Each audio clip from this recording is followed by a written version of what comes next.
Seamos directos y claros. La escuela obedece a lo que podríamos llamar sistema. Lo que enseña y no enseña es en parte algo elegido por diversas autoridades. También es la institución que expide documentos que le permiten a la gente tener acceso a muchos de los trabajos mejor pagados.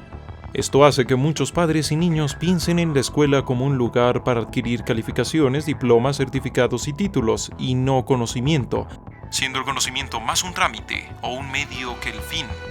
De ahí que muchos padres solo inscriban a sus hijos a las escuelas por razones netamente económicas. Esto hace que otros tantos bienes provenientes de la educación sean ignorados por la sociedad, básicamente. Pero todo esto parece tener una pregunta incómoda que no se hace mucho. ¿Qué pasaría si en la próxima generación de niños, todos y cada uno de ellos llegaran hasta terminar la universidad? Todos. ¿Quiénes serían los obreros en un mundo donde prácticamente todos tienen educación universitaria? Bueno, por fortuna y por desgracia este escenario es solo mental, pero refleja un simple pero también grave problema de la educación escolarizada, que muchos la toman como una justificación o como la solución a cualquier problema y o dilema social. Hay quien piensa, si hay pobres es porque no han logrado aprobar la primaria, o simplemente son tontos o flojos y por eso han fallado en llegar más lejos. Y así de simple es como explican la pobreza.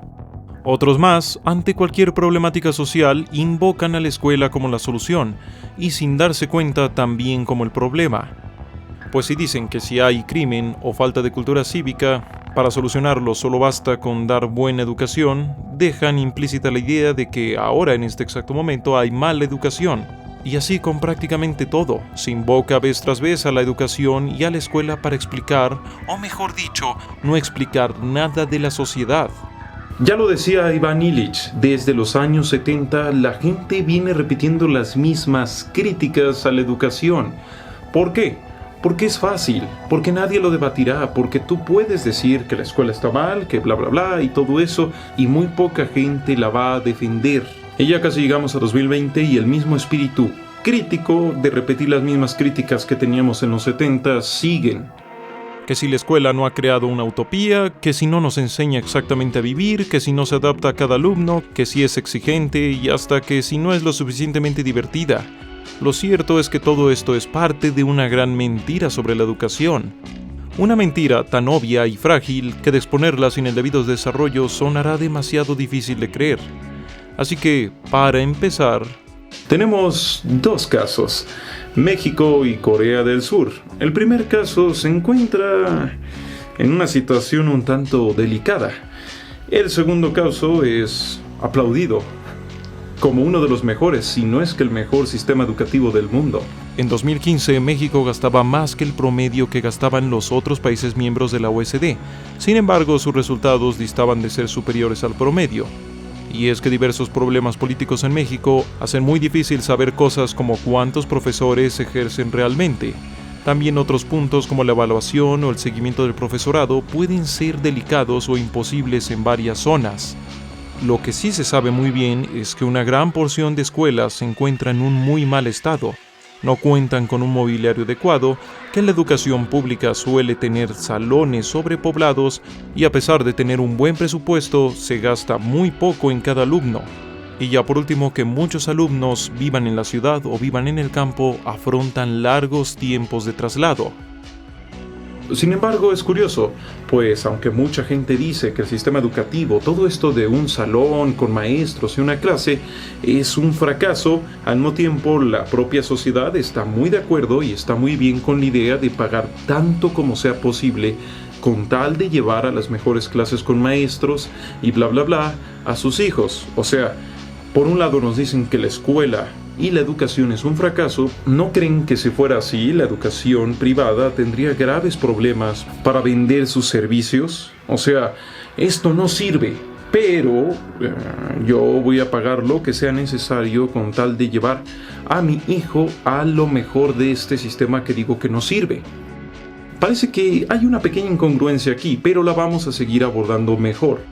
Sí, pues aunque se ataca mucho la idea del formato de clase con alumno y profesor, no se temen pagar sumas elevadas por llevar a los propios hijos a los mejores esquemas de este formato de clase alumno y profesor. Los resultados de México en la prueba PISA nos dejan claro que su panorama educativo es muy incierto. Bien, ahora veamos el caso de Corea del Sur. Un país que pasó de ser prácticamente rural a ser una potencia tecnológica con empresas como Huawei. Los niños, y hasta los que ya se han licenciado, no paran de estudiar, ya sea con tutores privados o en solitario. Prácticamente todo el mundo estudia y estudia y estudia y estudia sin parar, pues los exámenes son prácticamente omnipresentes. No solo el examen para la asignación de la universidad siempre tiene atención nacional, y es considerado un momento clave en la vida de cada uno de los ciudadanos. También cada empleo, cada promoción y diferentes trámites tienen un examen asociado. Corea del Sur también es una sociedad profundamente obsesionada con el estudio mecánico de callarse, oír, memorizar y repetir. Sí, eso mismo que otros tantos critican. Todo esto en parte por razones económicas, como también por una parte de una base cultural en las ideas de Confucio. Y esto claramente ha tenido sus consecuencias. Cada vez es más popular y sonado el sobreesfuerzo y presión que sufre el surcoreano, razón de que un 31% de los decesos juveniles sea por suicidio, o de que 44% de los estudiantes surcoreanos en universidades estadounidenses deserten al verse en sistemas menos mecánicos y repletos de actividades extracurriculares. Así hasta el punto en que se han estrenado dramas televisivos o reality shows, no queda muy claro, que han tenido un gran éxito.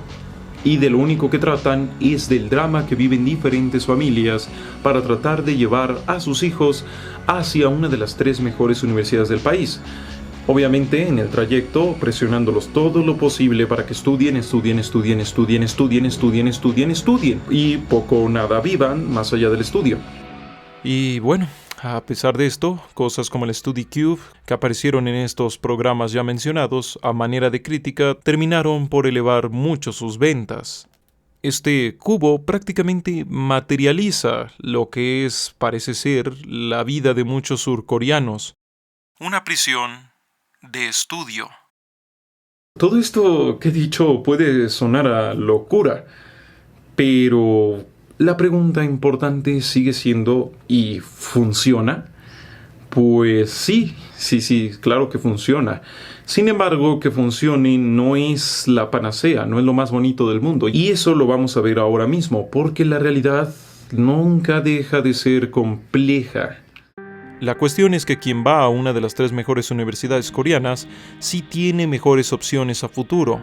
El problema es que la mayoría de los que llegan a ellas son los hijos de antiguos estudiantes de estas, por lo que no está claro si el sistema o se averió o simplemente solo continúa con lo que ya había antes pero con pasos extra. En otras palabras, no está muy claro si este sistema solo sirve para justificar a una élite. Lo que sí es más fácil asegurar es que tanto en México como en Surcorea la escolaridad de los padres es uno de los principales factores en el futuro educativo de los niños. Básicamente, padres más educados tendrán normalmente hijos más educados. Bueno, para este punto ya podemos exponer cuál es la mentira de la educación. La gran mentira entonces es que es un fracaso. Sí. La escuela moderna obedece a una sociedad que necesita mucha mano de obra y la necesita bien calificada. Corea del Sur es el ejemplo claro. Si se potencian los mecanismos de la escuela, tanto como se puede, se notará en los estudiantes y en sus grados de estudio a través de los exámenes. O sea que sí, si aplicamos las mecánicas de la escuela y las llevamos hasta su último extremo, parece que de hecho sí dan resultados. Pero de hecho hay otra gran mentira, la cual también es harto dañina para la escuela en sí, y esa es que la educación es la solución para prácticamente todo, desde lo que pasa dentro del aula hasta lo que llega a pasar en niveles de gobierno. Todo lo puede solucionar la educación. Esta es esa segunda gran mentira. Como vimos en el caso mexicano, varios problemas de una índole más política son los que terminan por causar que hasta un buen presupuesto no dé resultados adecuados. o como en el caso de Corea, que es capaz de convertir su triunfo en algo que lentamente podrá tener costos humanos difíciles de predecir. Entonces, ¿qué hacemos? ¿La escuela es buena para crear empleados? ¿Buena para crear gente que memoriza? ¿O es mala? ¿O qué es? Bueno, sin duda la educación es beneficiosa, ya que como muestra el economista del Banco Mundial, Pacharopoulos, y el Consenso de Copenhagen, cada dólar invertido en la educación primaria universal en los países pobres regresa 7 de ganancia. Sin embargo, no es tan sencillo, ya que de momento se sabe que la inversión en los niveles superiores, dígase universidad, es un tanto más insegura y obviamente no se distribuye tan bien en la sociedad, de modo que, como llegan a decir algunos especialistas, muchos pobres terminan pagando con sus impuestos la educación universitaria de clases más acomodadas. Sí, tal parece ser que solucionar todos los problemas de la educación no es algo tan sencillo como poner un pizarrón inteligente o ese tipo de cosas, ser más divertido y más didáctico, y más cuando pensamos que cada país tiene sus diferentes problemas sociales, culturales y claro, políticos. Así que no, el asunto no es tan sencillo como decir la escuela nos vuelve borregos. Sin embargo, creo que el primer paso necesario para mejorar las cosas es no creerse la mentira de la educación y ver que los problemas educativos no pueden solucionarse todos desde dentro del salón, que maestros calificados y apasionados pueden ser frenados por clases sobrepobladas, falta de recursos y mucho, pero que mucho más. Y obviamente que cambiar toda la educación a algo menos obsesionado con la generación de riqueza, calificaciones y claramente trabajadores requiere cambiar el mismo sistema socioeconómico actual. Así que por favor, de verdad, por favor, paren de hacer la misma crítica a la escuela, porque es una crítica que no cambia nada ni muestra nada. Es mucho más importante y mejor criticar las raíces de los problemas de la educación, para no volver a caer nuevamente en esa crítica que es a su vez una gran contradicción. Piden que la escuela se adapte a las exigencias del mundo, o sea, básicamente proveer trabajadores calificados en buen número. Y luego, inmediatamente después de eso, piden que la escuela no convierta a los alumnos en simples trabajadores.